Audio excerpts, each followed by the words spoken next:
بسم اللہ الرحمن الرحیم الحمدللہ رب العالمین والصلاة والسلام علی خاتم النبیین اما بعد۔ پاک ویوس محمد منشا، السلام علیکم، کیسے ہیں جناب؟ بات کرتے ہیں پاکستان ڈیموکریٹک موومنٹ کا جو جلسہ ہوا لاہور میں، اور اس میں کیا کہا گیا، اس کے عواقب و نتائج کیا ہیں، اور جلسہ ہو گیا اب کیا ہے۔ دیکھیں، یہ ویسے تو سارے دوست خبریں پڑھ چکے، جلسے کی کورنگ بھی کم و بیش جن کو دلچسپی ہے وہ دیکھ چکے۔ اب ہم دیکھتے ہیں کہ یعنی جو لیڈرز نے کہا، اگرچہ وہ اسی چیز کا تسلسل ہے جب سے یہ تحریک شروع ہوئی ہے، لیکن ظاہر ہر جلسے میں ایک اپنا اس کا فلیور، اپنا ٹیسٹ ہے،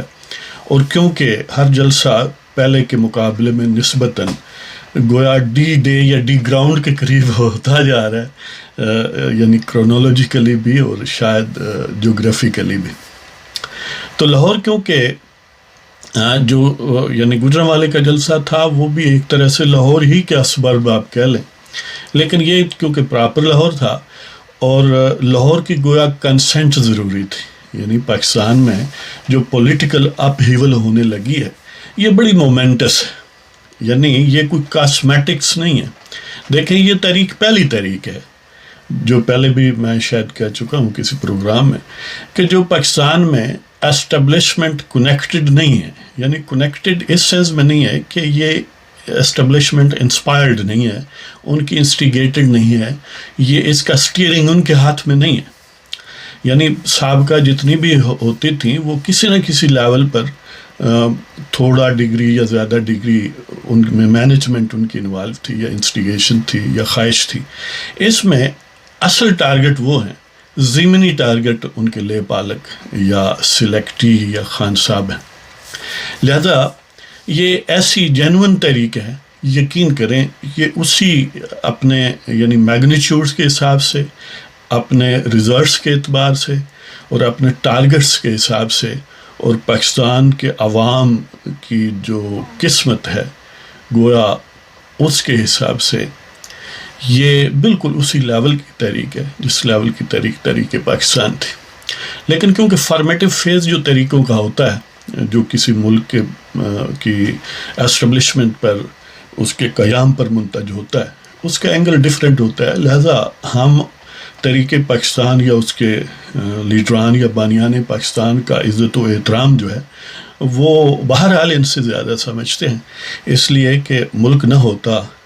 تو ظاہر ہے آج کی تحریک کا بھی ڈیفرنٹ لیول ہوتا، گویا یہ ایک تحریک پاکستان ہوتی۔ تو اس حساب سے وہ فیز ان کا حق تھا، ان کی عزت ہے، وہ انہی کا کریڈٹ ہے۔ لیکن اس وقت کالونیل ماسٹرز سے ہم نے آزادی حاصل کی۔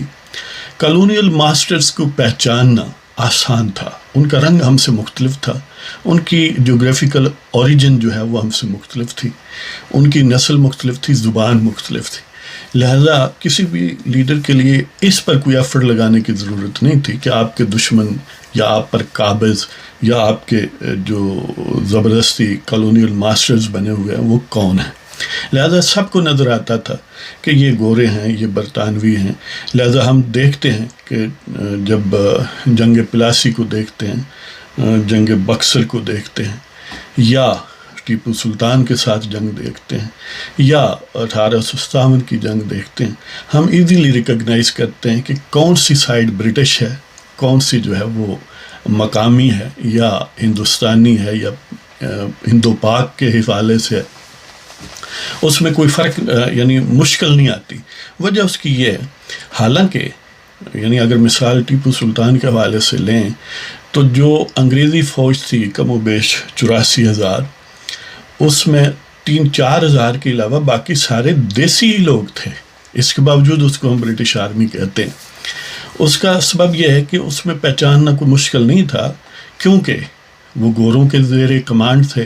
ان کے مقاصد کے لیے لڑ رہے تھے، تو لہذا وہ برطانوی فوج تھی۔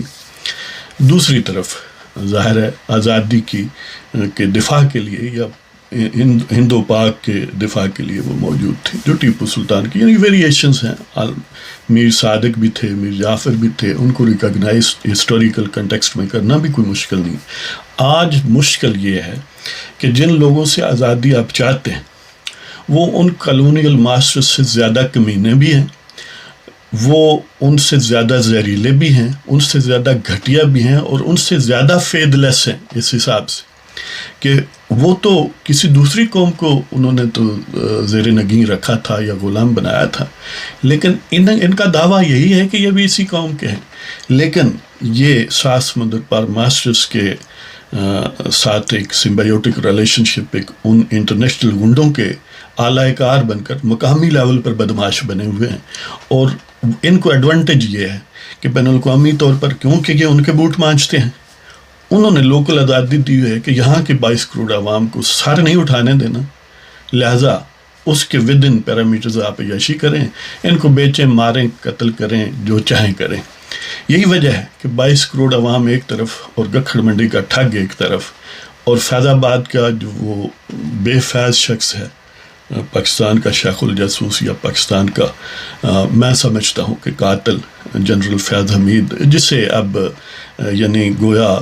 باجوہ یہ چاہتا ہے کہ وہ اس کا جانشین بنے. یہ لوگ جو ہیں ان کو لوکل لیول پر یہ بدماشی کی عیاشی ہے، کھلی آزادی ہے، پرمیشن ہے گویا.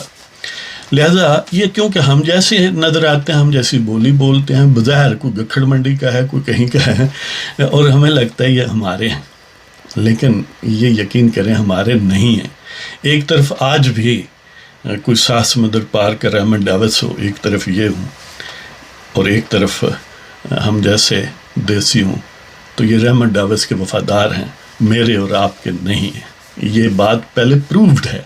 یہ محض اتفاق ہے کیا کہ 10,000 لوگوں کو پکڑ کے بیچ دینا اور ڈالر کما لینا؟ یہ یعنی کیا یعنی کالونیل ماسٹر جو تھے وہ اس طرح آپ کو پکڑ کر بیچتے نہیں تھے. ہاں، وہ خود ظاہر ہے سفاک تھے، خود پرپیٹریٹرز تھے. لہذا کہنے کا مطلب یہ ہے کہ بانیان پاکستان کو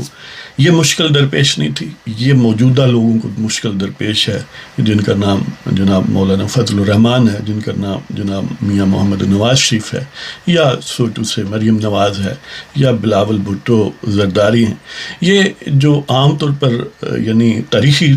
کنٹیکسٹ میں ہمیں ہیرو نظر آتے ہیں، جیسے قائد اعظم محمد علی جناح ہیں، علامہ محمد اقبال ہیں، یا لیاقت علی خان ہیں، بانیان پاکستان،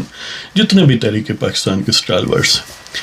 اگر ان کے ہم عصروں سے پوچھیں تو وہ اسی طرح کے ہی لوگ تھے جس طرح کے آج یہ ہیں، لیکن آج ہم ان کو یولوجائز کرتے ہیں، ان کو آئیڈیلائز کرتے ہیں، اور جائز طور پر کرتے ہیں. لہذا جس طرح آج 73 سال کے بعد ان کو ہم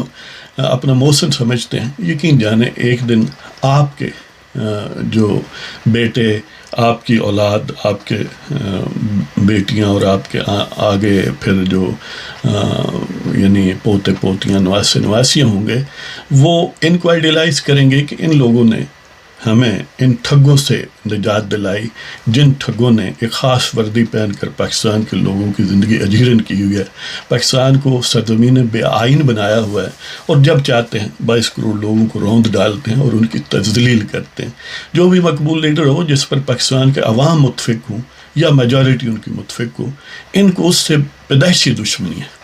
لہذا یہ جو مولانا نے تقریر کی، ظاہر زبردست، بڑی میننگ فل اور بڑی فوکسڈ تھی، اور گویا ایک لاہہ عمل تھا، اور زیادہ ایک دوسرے لفظوں میں سمجھ لیں کہ آئیڈیالوجیکلی ڈسرننگ تھی. جبکہ میاں صاحب نے جو تقریر کی وہ بالکل کنکریٹ تھی. انہوں نے جو زیادتیاں کی ان کو انیومریٹ کیا، ان کو گنوایا، اور جو یعنی اس زیادتی کی ڈیپتھ ہے کہ پاکستان کے 22 کروڑ عوام پر جو ظلم و ستم ہے، انہوں نے یعنی یہ جو اسٹیبلشمنٹ کی کوشش ہے کہ ہم قتل تو کرتے ہیں لیکن ہمارا قاتلوں میں نام نہ لکھا کریں، یہ بھی انہوں نے بڑا سسٹمیٹک لوگوں کو تشدد بام لوگوں کے سامنے کیا. اس طرح مریم نواز نے ایک اور لیول پر لوگوں کے ضمیر کو جھنجھوڑا، لوگوں کو موٹیویٹ کیا، پرجوش بنایا. بلاول بھٹو زرداری نے اپنے عزم کا اظہار کیا، اپنی سابقہ گویا تاریخ دہرائی کہ ہم مزاحمت کریں گے اور انہوں نے یہ بات اچھی کی کہ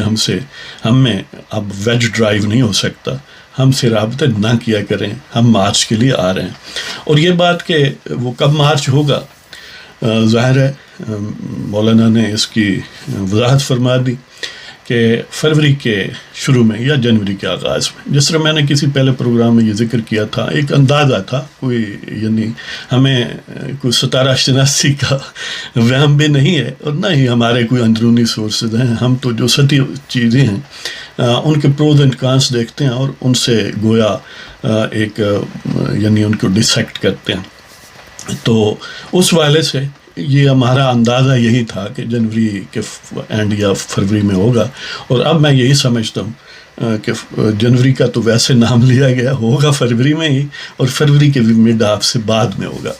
یعنی سیکنڈ ہاف میں ہوگا۔ سبب اس کا یہ موسمی معاملات ہی ہیں اور کوئی سبب نہیں ہے، اس لیے کہ عوام کو بہرحال کوئی تکلیف دینا مقصود تو نہیں ہے، عوام کے تو مقاصد حاصل کرنے مقصود ہے، ان کی آزادی مطلوب ہے، لہذا جب موسم شدید ہوگا تو ظاہر ہے ایفیکیسی یا یہ امپیکٹ کریٹ کرنا تھوڑا نسبتاً مشکل ہو سکتا ہے۔ اس لیے یہ بہت اچھا ہے کہ موسم میں یعنی باہر آنے والا ہوگا یا آ چکا ہوگا تو فروری کا میں کسی دن بھی شروع ہو سکتا ہے، مڈ ہو جائے تو زیادہ بیسٹ ہے۔ لہذا یہ جلسہ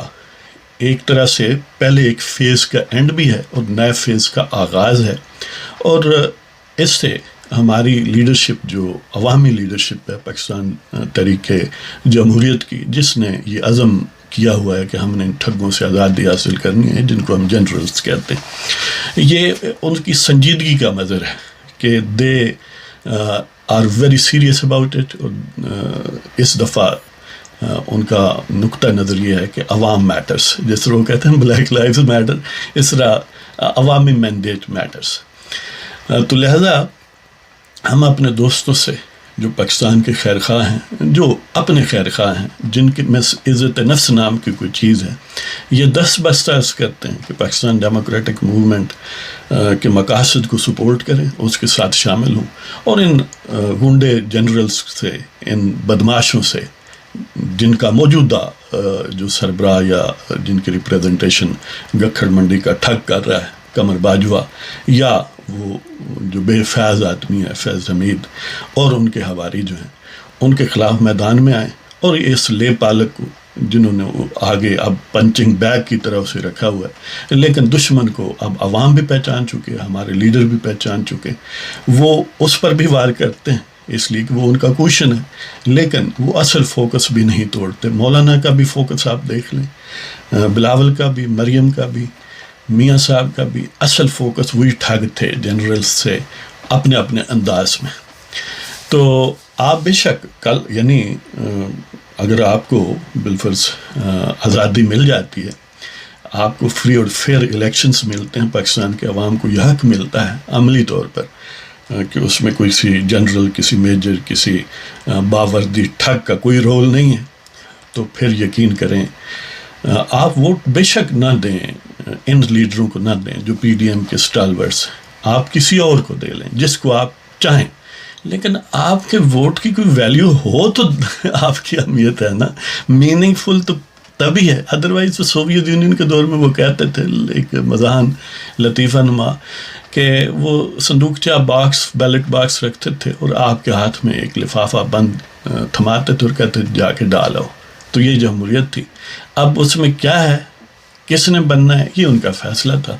تو پاکستان کے عوام کو آزادی چاہیے ان ٹھگوں سے، اور آزادی کا سب سے کنکریٹ جو پریکٹیکل مینیفیسٹیشن ہے وہ ووٹ ڈالنا ہے، اور ووٹ میننگ فلی ڈالنا ہے۔ اگر دنیا کے سارے ممالک میں آپ کہیں بھی جا کے روزگار کر سکتے ہیں، علاج کروا سکتے ہیں، رہ سکتے ہیں، ساری زندگی رہ سکتے ہیں، لیکن آپ ووٹ نہیں دے سکتے انلیس کہ آپ اس ملک کے شہری ہوں۔ یعنی یہی لٹمس ٹیسٹ ہے، ووٹ ڈالنا اور بامانی انداز میں ڈالنا اور اس کی عزت ہونا، یہ ایک کرائیٹیریا ہے کہ آپ اس ملک کے باعزت شہری ہو یا وہاں پر روزگار کرنے کے لیے آئے ہوئے ہو۔ تو اس پر آپ غور کریں۔ اس کے ساتھ ہی اگر آپ کو پروگرام پسند ہو سبسکرائب کریں، شیئر کریں۔ اجازت دیں جناب، اس کے بعد آپ کو ایک نظم سناؤں گا اسی جلسے کے حوالے سے، بڑی زبردست ہے، آپ وہ بھی سنیں۔ خدا حافظ۔